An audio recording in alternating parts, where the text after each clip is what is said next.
We are live, the Nerdcyclopedia Comic Flick Show.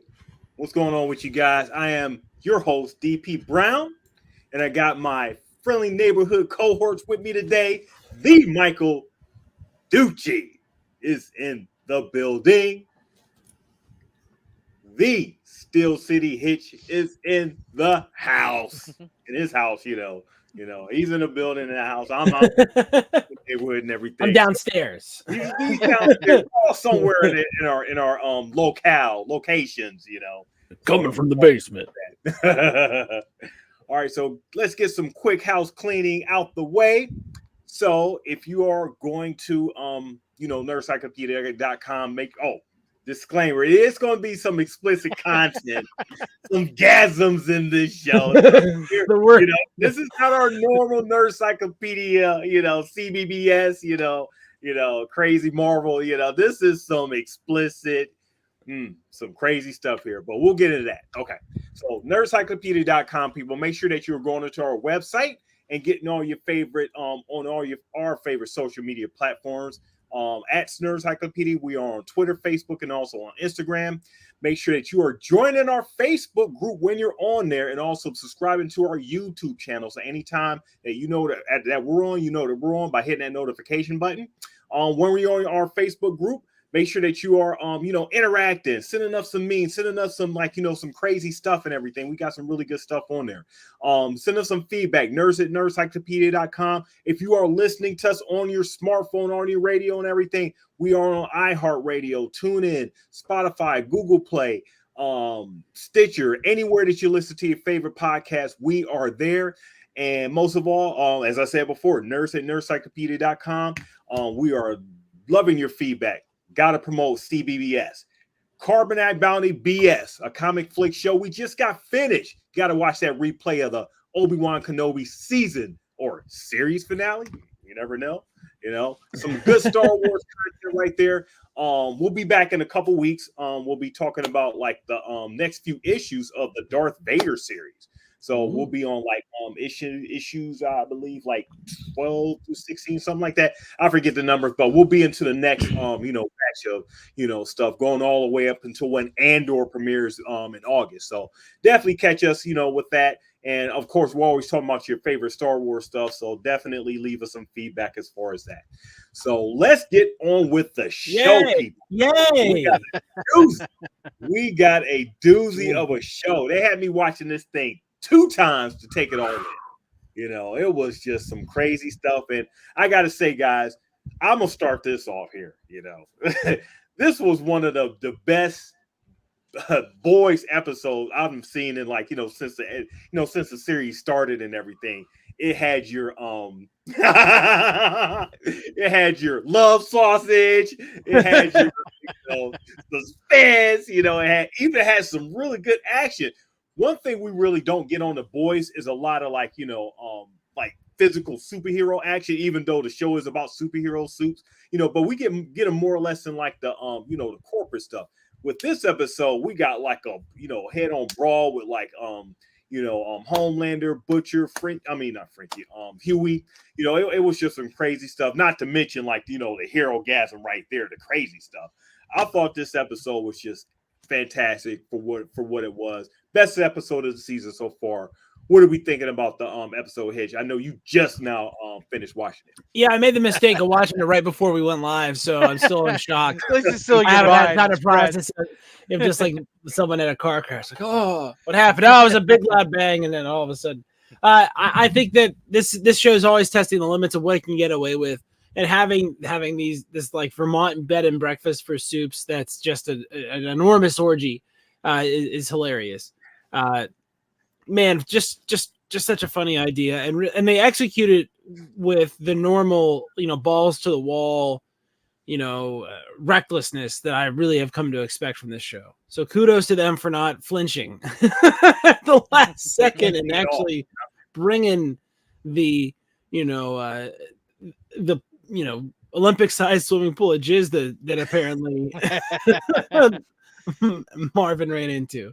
So, but beyond that, this episode is so much more than that. It's an episode that features, a really intimate knifing, a really fucked up, like, death to death scenario that Frenchie's in.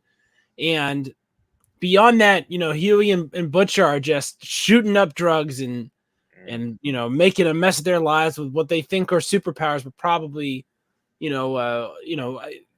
my thinking is this will come back to bite them in the future. The Homelander stuff is really excellent. And, if you pay attention to what we say about this show, you probably know that I like the Homelander content a lot myself. This idea that, Homelander is the symbol for the post-war on terror America being fought, by this representative of the greatest generation, in the Vietnam era. It's so interesting to see that, and, that symbols of that, coming into fruition here. And to see this fight with Homelander and Butcher and Huey and Soldier Boy, and they can't really stop him. I mean, it's sort of a terrifying moment at the end where he just gets away, and there's nothing, they're all sort of left with this empty feeling, like, because they didn't get him. The Homelander is angry and crazy, talking to himself in a mirror. Never a good sign for someone's sanity that they have, like, a guy named Daniel that talks to them in the mirror. How about you, Michael? What did you think?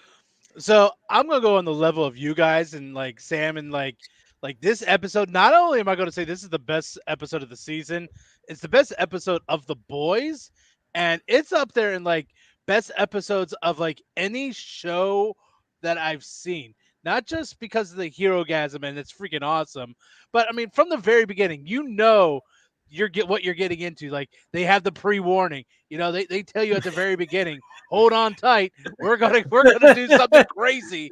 Anytime this show has a special label on it, right? Right. Like, whoa. Yeah, when it tells you, get ready for this, but else you wouldn't be watching. So it's like in fair content, they give you the fair warning. There was this big lead up going into this show. Everybody knows it is coming, and it's just you're just waiting, and then they just present it in such a way. And all right, so besides all that, even Herogasm stuff, just how the story progresses.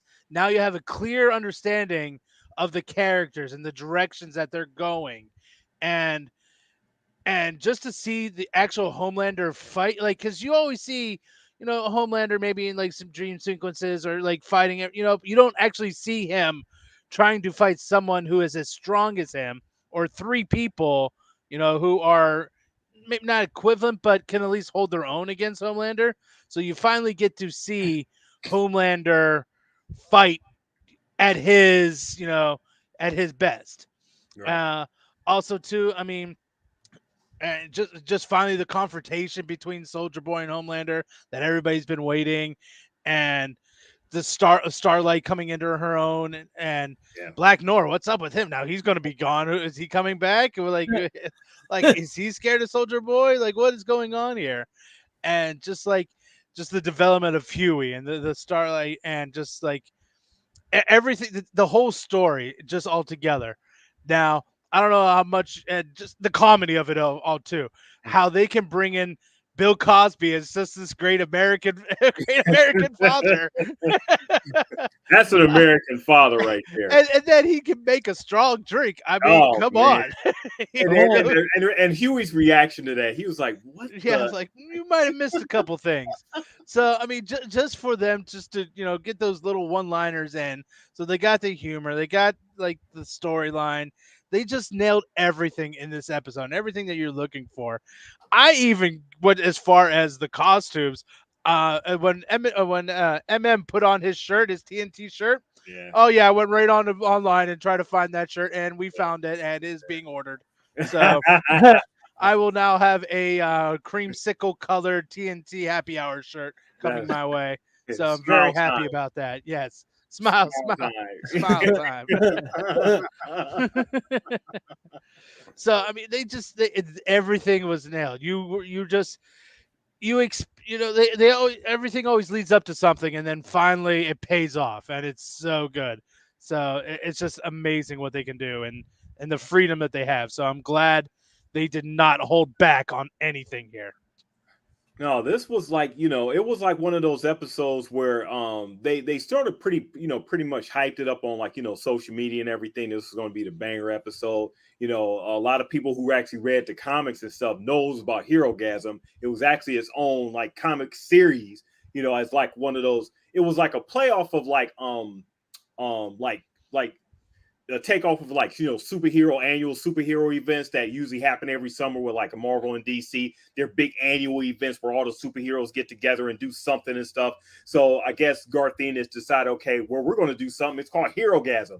So they made their own like 6-issue limited series of just like a crazy fuck fest and everything. You know what I'm saying?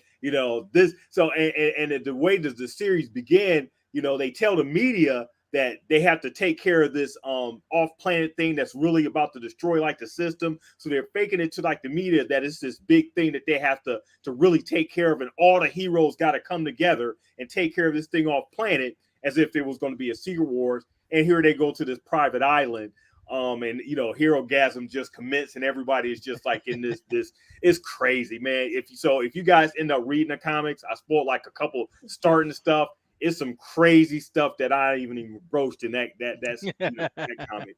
But yeah, the episode itself was just excellent. Not only did it not start off with like the crazy stuff, we got like some we got a lot of character development. That's the great thing about this show is this character development. As Steel City Hitch was alluding to, the Homelander stuff. Him being scared of Soldier Boy right off the bat, he know that he's like a threat.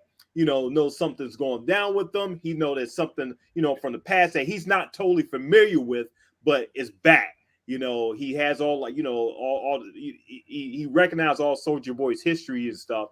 And is very scared and afraid of what may happen if they end up meeting and stuff. So he sends like the Deep on into investigate. And where we end up finding the Deep he finally got with his octopus, learns no lessons whatsoever. Goes right back to the tank as soon as given any time whatsoever. That wife is not going to be happy. Not at all. I love the way that the show pairs off like MM and Starlight. We don't get a lot of them together, period. So these past couple of episodes, she and MM, because MM has been like sort of all to his side, being mad at Billy Butcher and all that stuff. We get him, and she's really like now part of the boys and everything, but just doing the inside. We get a really good combination chemistry, with them, like in the car, him telling her about his past and the OCD and all that stuff. So we get like a good character moment there. And I'm just loving her reactions to different stuff throughout this episode, especially when they knocked on the door and we see Love Sausage. We don't see him. We see his Love Sausage just pop out, and just her reaction. She's like, "Oh my!" and MM is like, "Oh shit!"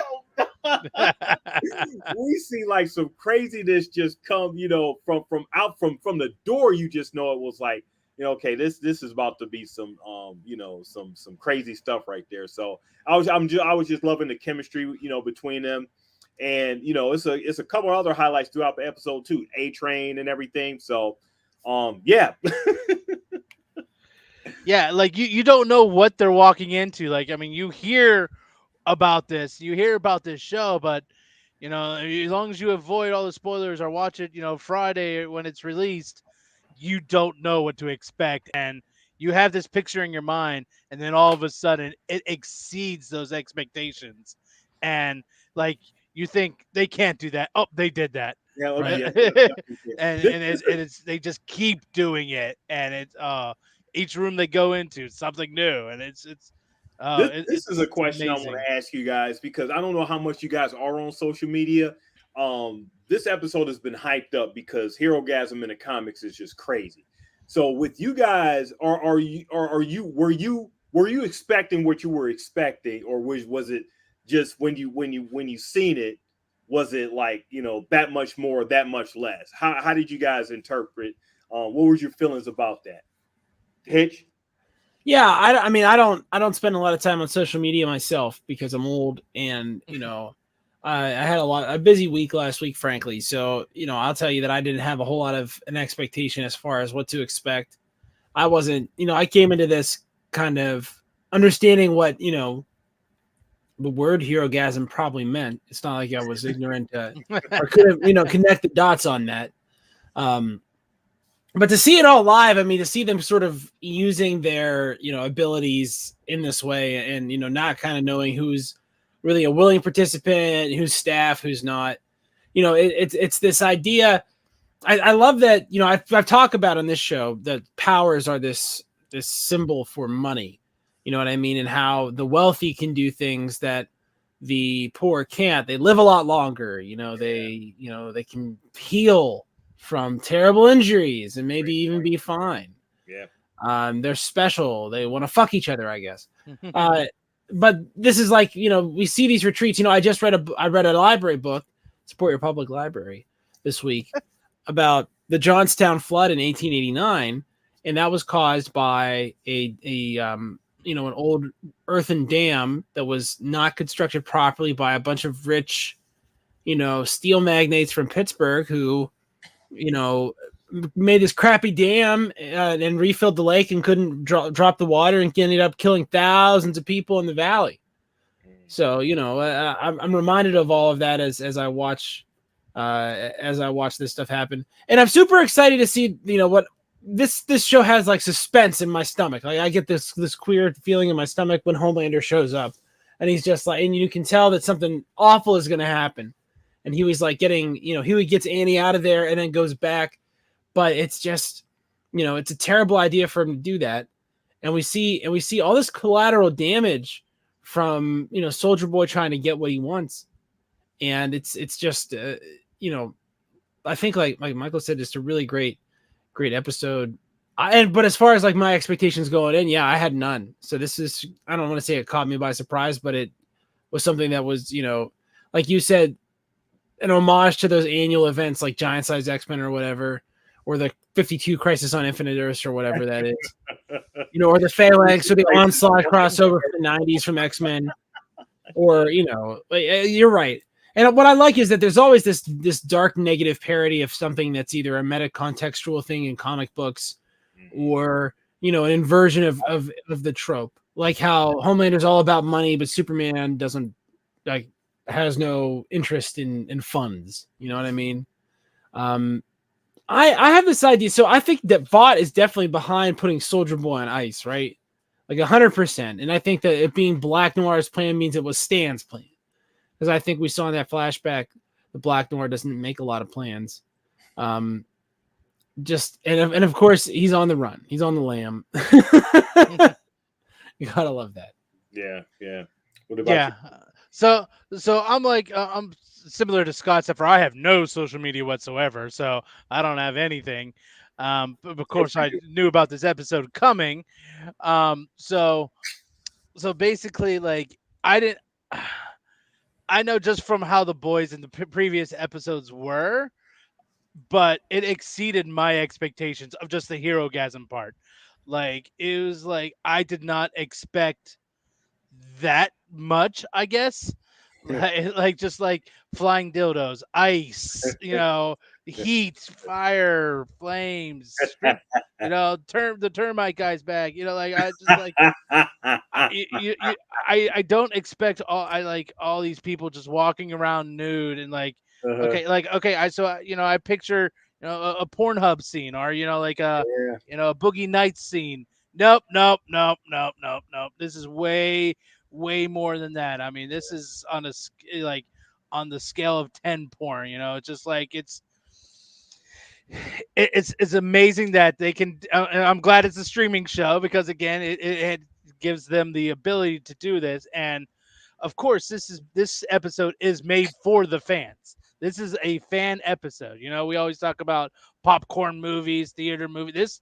This was a pure fan episode, and they, try to do the homage to the comic book as much as they can because they know how much the people wanted to see this, and they made it finally, made it go into the story, made it, organically instead of trying to force it in there. Mm-hmm. So it's just perfect how they did it, how they set it up.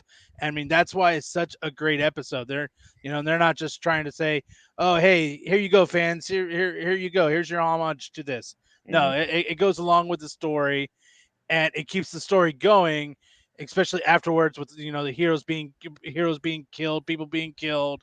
The whole Starlight and Huey break up, and just further along in the story, as we said.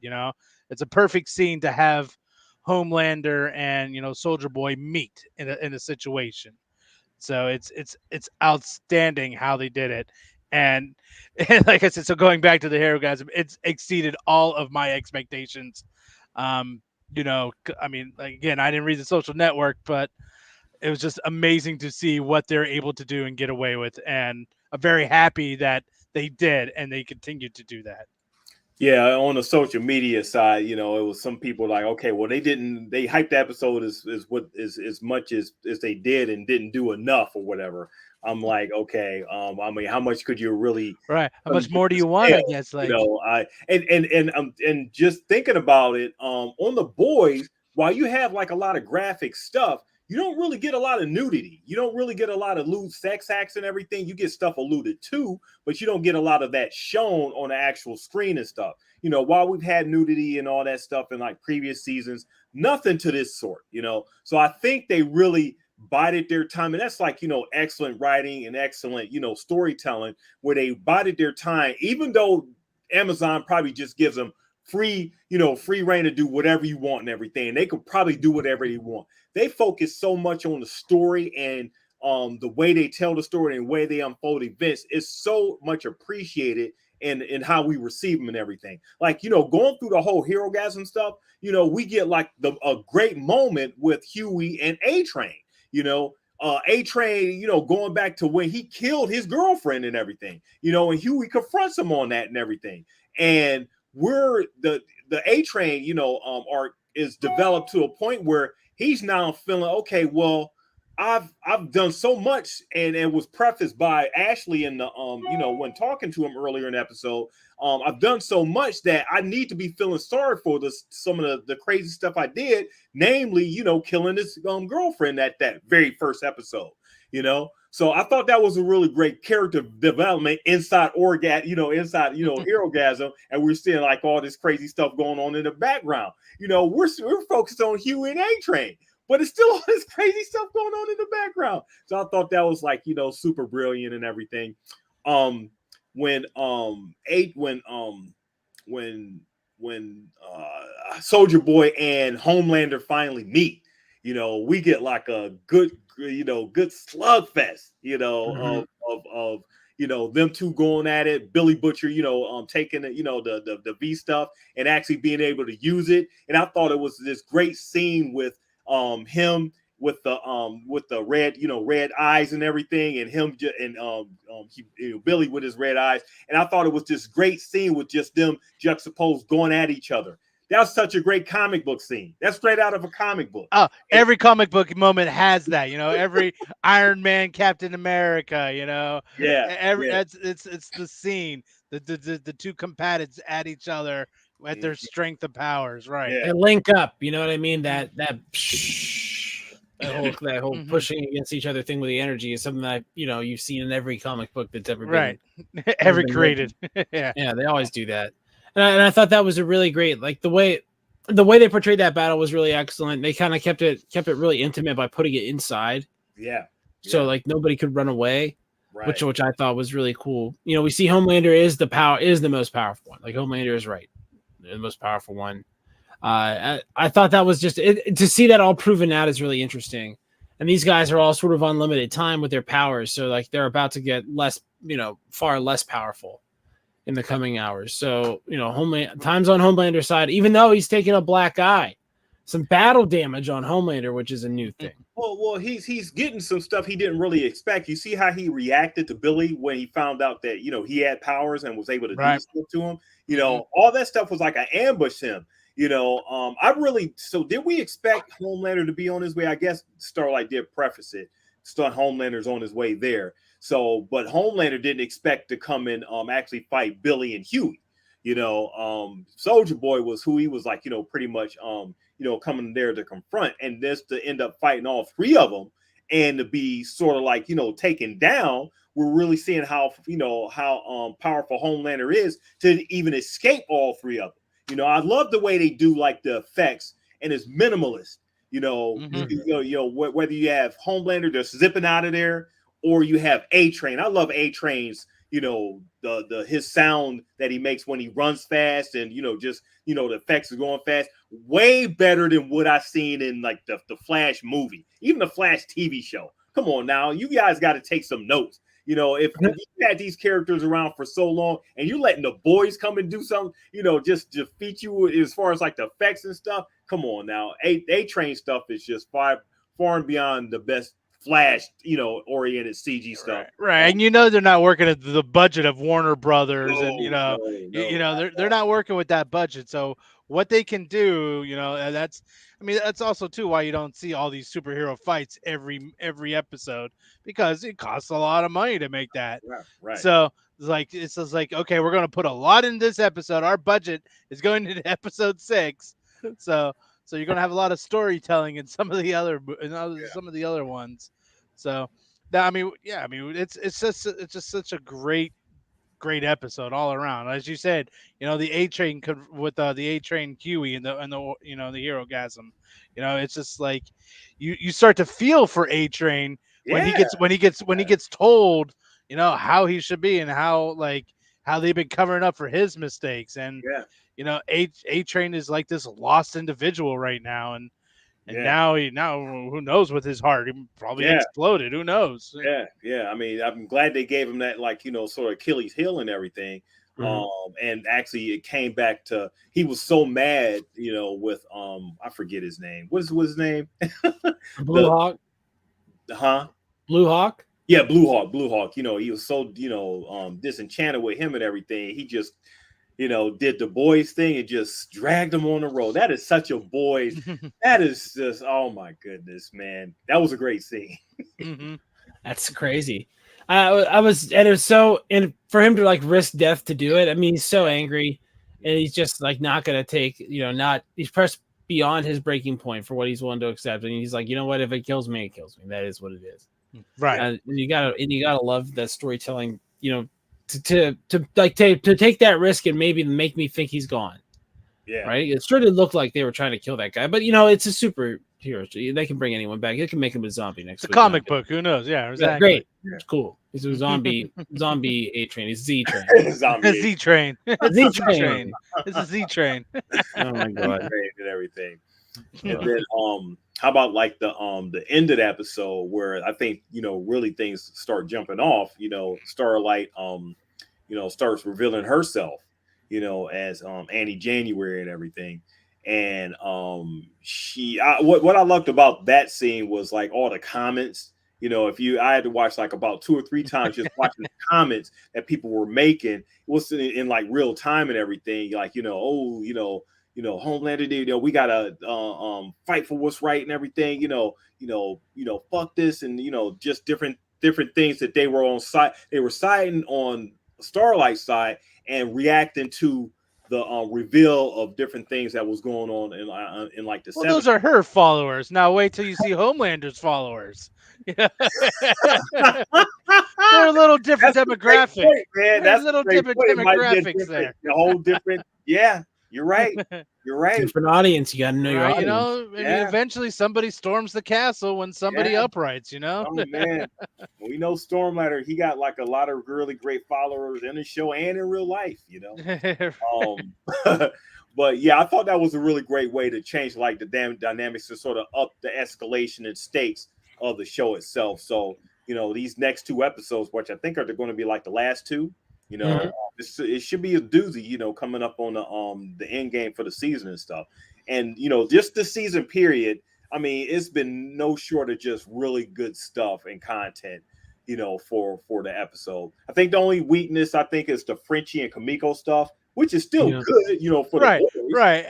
But that's like a 4th storyline, I mean, it's so far down there. It's just like, I mean, it's all right. As you said, it's a good storyline, but it falls in comparison to the main storyline. So, Right. so they just use Frenchie as like the filler. Okay, Frenchie and Kamiko. Okay, we still got to include them. What's going on over there. Right. But so Yeah. The question is, will it matter later? Yeah. Will it matter? That's all I want to know. If the answer is no, okay. It mattered more in the last season. When Kamiko was and we're fighting Stormfront at the end. Yeah, I mean, I would imagine if you introduce, I mean, everything and hits like I like to say the smoking gun, Chekhov's storyline and everything. They put it in there for a reason, so it's going to come back around somehow. Especially if you're like a good storyteller, you gotta introduce the gun and make it shoot before something. And here we have Love Sausage introduced last season, the gun. You see it firing on all cylinders in this episode.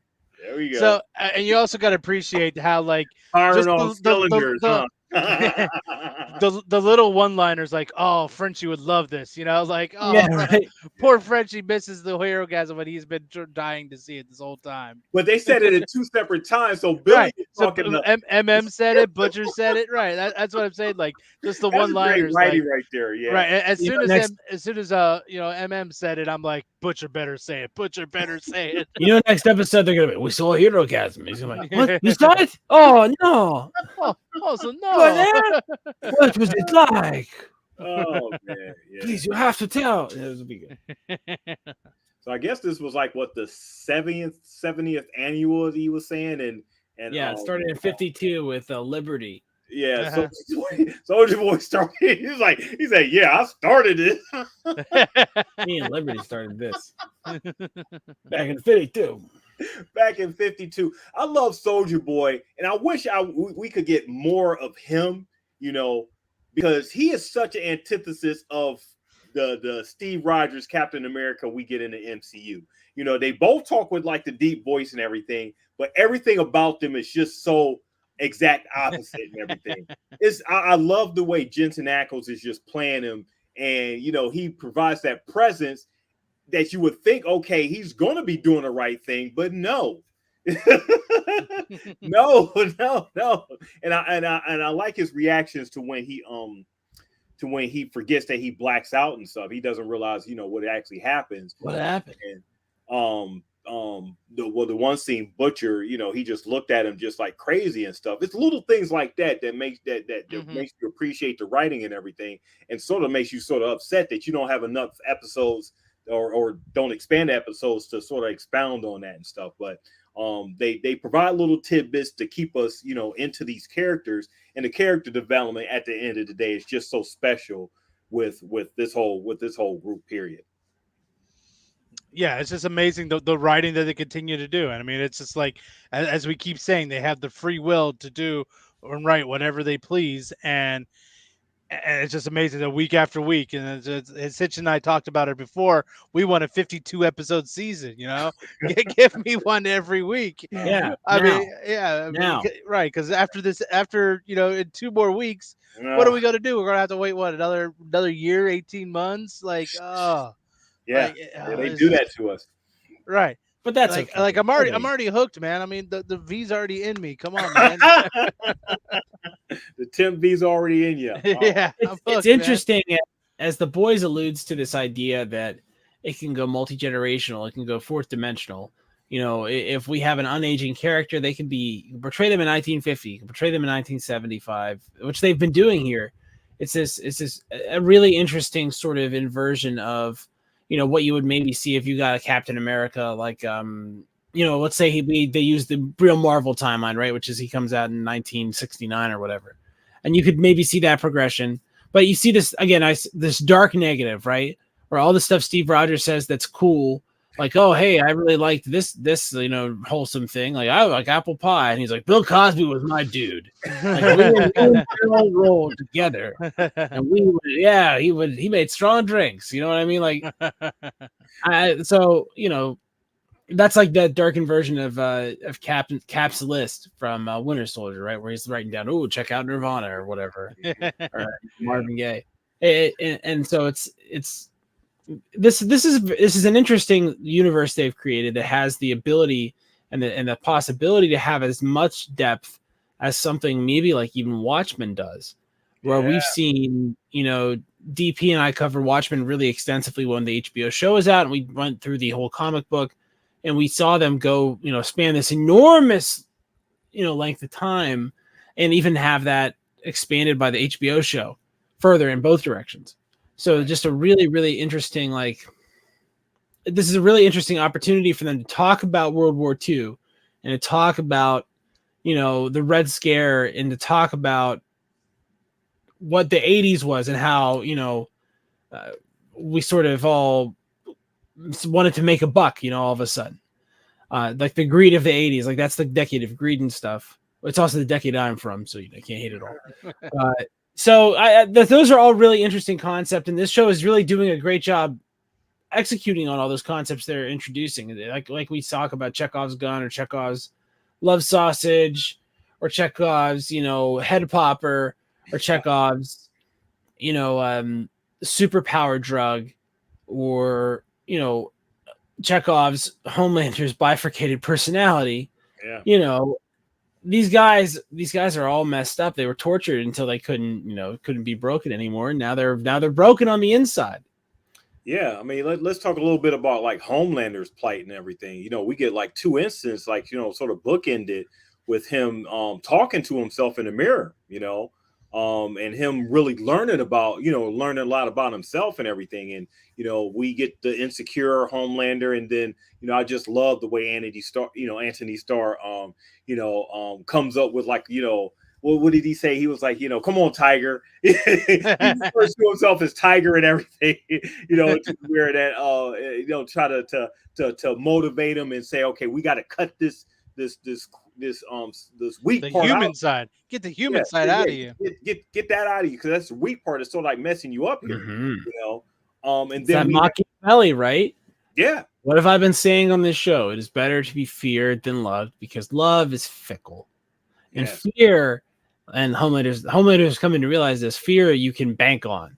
You can count on fear. And I mean that literally. And I'm going to say one word that you're going to say that, they can bank on fear. Ready? Taxes. They can bank on fear. You'll pay those things. They don't even have to trot out, the George Washington at the head of a column of soldiers coming into Western Pennsylvania, right? You just assume they'll do it, so you pay. Yeah, seriously, right? The fear. Yeah, I mean that's what has that discussion. The human side of him, he wants to be loved. He wants to be nurtured and loved, and so that's what's holding Homelander back from destroying millions of people. It's a good interaction that they have. It's kind of reminiscent of the Green Goblin, and Harry Osborn, fighting one side versus the other side. So I mean it's. He's snapping. He's there. Yeah. With Homelander, you got he's getting a reckoning here with these past like 2 or 3 episodes. We get his confrontation with Stan, and how Stan dresses him down and stuff, and then sort of like leaving him hanging. Towards the next episode, we get him being like confused as to how to run Vault. So this is sort of like, emasculating him to a degree. He knows he's powerful than all these people, as he explicitly told, was the Starlight, or was it the Deep? One of them two, or whatever, the past couple episodes. But Starlight. So we see him like, let her know how powerful he is and what he can actually do. But he gets taken down by, Stan. Get embarrassed in the business meeting and everything for not knowing everything with, as far as, what's going on, how to run the company. And then now with this episode with like Butcher, Huey, and especially Soldier Boy and everything, he comes to a head where he has been he hasn't had this confrontation with anything or anybody in a long time, so now he has his self-doubt, to where we get that end scene at the end of the episode with him just straight looking at the mirror. He's really thinking about, these things now. So we're about to see, I don't know where Homelander goes, but I imagine it's not going to be a place where we're not going to be happy, or the people are going to be happy in the show with it. they've definitely like set this up as a real prize fight. You know, they set this up as a Rumble in the Jungle sort of, you know, winner take all, you know, for all the glory and the marbles and the, you know, the reputation forever between Homelander and Soldier Boy. And that's just how it's going to be. And, you know, Homelander marking Soldier Boy as like an equal. Like he can't take him all by himself. Like this is a maybe situation. And you know, Homelander's never had a black eye before. No. So you know, he's been touched. And, you know, sometimes the strongest person doesn't always win. They don't always win. I mean, we all are aware of Buster Douglas. Yeah. You know, but Homelander doesn't fear Soldier Boy anymore like he did at the beginning of the episode. You know, he's a fear of him.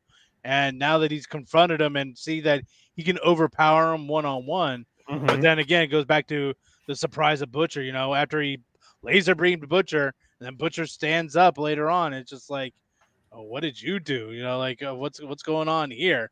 And then Huey comes out of nowhere, you know. And so that's why I'm just happy to actually see like Homelander, you know, actually like fight to a capacity to where it was like you see the good superhero fight that you don't always see in these episodes. Right. So I mean, as well as the story always continues, you don't see a continuous 5-10 minute fight between the superheroes. It's mostly either, you know, a superhero blasting somebody real fast, killing them real fast, popping their heads, or laser beaming them. You know, it's just something real fast, as opposed to a long elaborate fight scene, which is why I enjoyed this episode as well too, because you finally get to see, you know, Soldier Boy and Homelander and Butcher and everybody just all fight into one scene. Well, one thing that they really made a great decision about this series is not really making like the boys, the superheroes, as actual, okay, we need to we need to have a big budget to have them fight all the time and, you know, do all this, that, and the third. You know, these are actually entities of a corporation and stuff.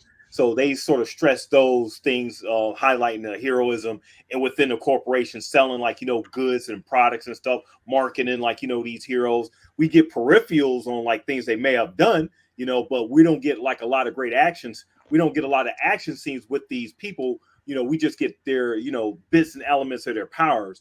And then this episode comes like how it comes. And I think it's a real good surprise. Well, maybe not surprise, but just a great thing for people who have been down with the boys for when watching them for so long, and has really been into superheroes, because we watch all type of superhero content, to really see these characters just go at it, you know. And this is pretty much just a setup. So imagine how episode 8 is going to be, you know, when if and when we see Soldier Boy and Homelander and maybe Billy, you know, really just go at it. Right, the climax fight, right? You know, like right. If this is like the you know, the precursor to everything, you know, it's just setting it up so nice. Like this is your Empire moment, your Empire Strikes Back moment. You know, like that middle episode that's just going to lead you to the end. And so it's outstanding episode, outstanding. Yeah, great episode. Lots of pathos, and Victoria reveals herself as the head popper to Starlight, which is almost like an aside. She's right. Like, yeah. So what's that story going to go? Because obviously head popper's going to come back. Like is Homelander and head popper going to team up? You know like Homelander's not going to be by himself. Like who's going to help Homelander? Oh, it progresses Starlight's thing too, because, you know, she confronts her with that, and Starlight decides she doesn't care anymore. You know, she doesn't want to be controlled by the corporation. You know, she's done with it. You know, I don't care about the money. I don't care about the power. I just care. I care about saving people's lives, which is why, you know, it's interesting because they're almost answering the question of why are all these superheroes, you know, basically like what do they do for money? You know, why are they so poor? They can do whatever they wanted. You know, why don't they have control over like these areas? And you can see why here. It's answering that question. And like, why would they act like superheroes? Well, because if they didn't, it would be chaos. None of them could act like that. Because if any of them acted like this is what would happen. There'd be retribution and fighting, and you know, the laws of physics being turned against your body. all the way. It's a glorious thing, this show. Yeah. The penchant for negativity, the penchant for just being selfishness, just is heightened when you got like superpowers and stuff.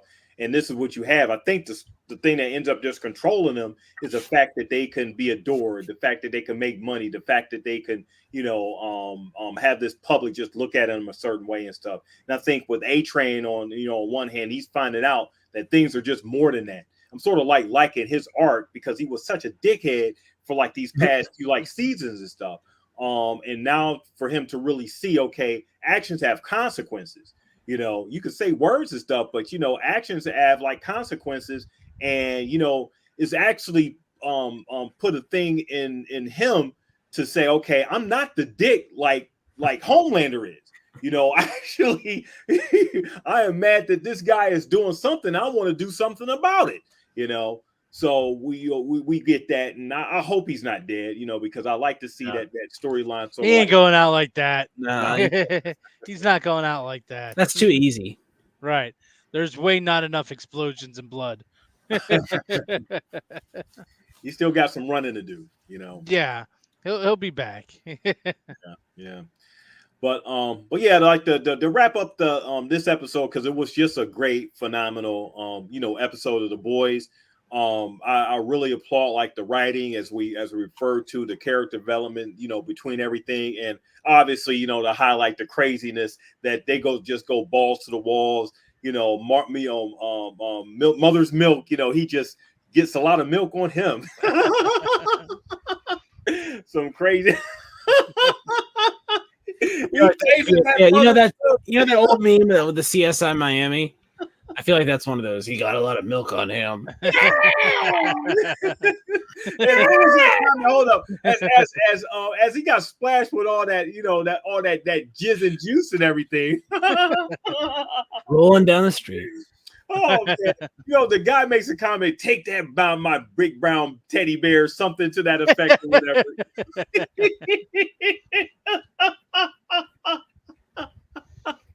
I mean, he got hit like he was in one of the first 3 rows at SeaWorld, Right. He was in the splash zone. He will get wet. You were in the splash zone. Imagine how the actor was just like, okay, so he was presented with the scene. So you're going to be, not only are you going to be hit up, get bumped, with the termite guy just coming out of, with juice and stuff out of some woman's vagina and stuff. You're going to get hit with all that juice, and he reacts like, "What the hell is this shit?" So that was the setup right there. And then he gets hit and splash and everything in his face. I mean, that was just some classic. That was classic writing right there, man. Some good comedy. Good levity with this episode. Remember what used to pass as edgy? I mean, like there's something about Mary and stuff, and now we're here. Right. Yeah, we've gone so long road to Tipperary, guys. Well, life and times, things change. Things escalate, as I like to say. Content has the top content. People just got to get crazier and stuff. And it's true. I'm appreciating the stuff that we're seeing. Especially, it's a really good what I want to say here, a good release from like the usual stuff we see from like with Obi-Wan and like Miss Marvel and other MCU stuff, because they can't get down and dirty like we see on The Boys. So like I said last episode, it's like when you get to this is like this late night adult stuff that you can actually watch when your kids go to bed. So you watch the Marvel and the Star Wars stuff when with as a family, but now let me get to my stuff. Now it's my time. You've really hit on something interesting. The stakes are different here because we did that Obi-Wan series on our Star Wars show, Carbonite Bounty BS, which everyone should definitely check out because it's very good. But in that Star Wars show, Darth Vader rips a ship out of the sky and tears it open with the Force. But it's a cheat because that's not really what happened. There wasn't anybody in the ship. Well, this show does not cheat you. He pulls that thing out of the sky. There's bodies in it, and there's people come flying out, and they're on fire or destroyed. They aren't shy about the collateral damage, right? And they really take that what if what if you subjected a human body to the sort of friction of running, dragging it along the highway at 400 miles an hour? You know what I mean? It would disintegrate. It would be pulverized. And they don't flinch. They go, that's exactly what happened. And you want to know why? Because Amazon does not care about selling Homelander toys, A-Train toys, Starlight toys. They don't care about Billy Butcher toys. Now, if they are doing they don't care about the ratings because they don't care. In the Star Wars you can't have blood. That's why lightsabers just go right through you. They can't even show Anakin killing younglings. Those things cauterize the wounds, and how dare you talk? I will not have any anti-Star Wars blasphemy on my own channel. Okay. Thank you very much. Yeah.